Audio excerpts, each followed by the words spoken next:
Short-term rental cheat code 26, be genuinely kind. Now, what does this have to do with being a short-term rental host?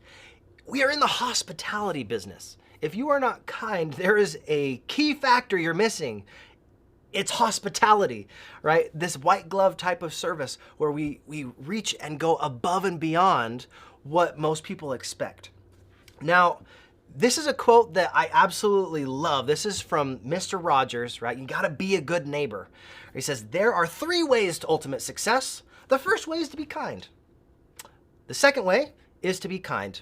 And the third way is to be kind, right? In this business, there's definitely a lot of traction that comes with treating people with kindness, consideration, and respect. Being hospitable is so important, right? If you're not kind, you are probably not a right fit for this business, or you need to figure out a way to change yourself so you can be kind, or hire someone that's super kind to do all of your customer service. Now, let me give you one experience that I had of a guest that was not kind at all to me. They were very mean, and yet the way that I responded to them allowed the entire tension of the experience to be diffused. Now, this happened during the summer. Let me set the scene for you. This was in one of our units. It had not central air, it has a swamp cooler, right? And we had a fan, and these people did not have the door open during the night to experience the swamp cooler coming down because they didn't read. And I did learn this later, you have to have pictures because people don't read. But they had the door shut, it was a very hot night, so they had the window cracked open, and they were very warm, so they didn't even apparently use the blankets on the bed, they just had the sheets. And they had a bad experience. They're like, well, we had a hot night, but it wasn't in a good way.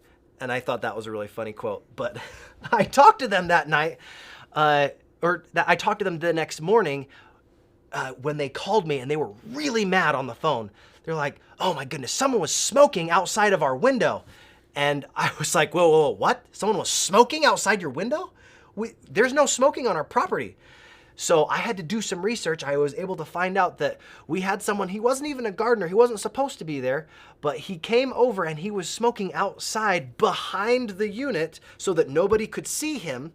He was smoking at 6 o'clock in the morning. So these guests got woken up by someone that wasn't supposed to be there, doing something they weren't supposed to be doing, and the way that I was able to diffuse the situation was to be kind and respectable and allow them to vent to me what happened and their experience. And I treated them with as much kindness as I possibly could. And I remember refunding them that night was a little frustrating, but I was like, well, I probably would have done the same thing. And taking responsibility for actions that you may not even have control over. That is the way that you can show kindness even when it feels like it's unfair. Also, I had another experience very similar to this. I had someone that booked while I was at a conference, and my automated messaging sent them the responses, and I had my phone notifications off, which I've learned now I have to have my phone notifications on. But they were able to go through all of the check-in process, and during that time, they tried to contact my backup people, and they weren't able to get in the property. So even though they were like 25 minutes late, me calling them, they ended up going somewhere else. And I was like, shoot, I lost that booking. And Airbnb only would refund a portion of their stay. So I was like, you know what? I'm gonna take responsibility. I want to treat them with as much kindness as I want, even though it was not technically something that I could have completely controlled.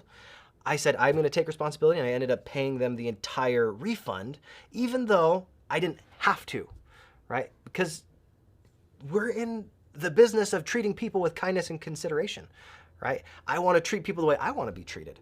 And I know that even though I literally had to pay like an extra $40 because Airbnb only paid like $120, I ended up paying the entire thing back. I felt like it was the right thing to do. And as we keep doing things like that, as we show that integrity and kindness to people, it's gonna come back, right? It's gonna come back, and it comes down to you need to be genuinely kind to people. Hope that was helpful.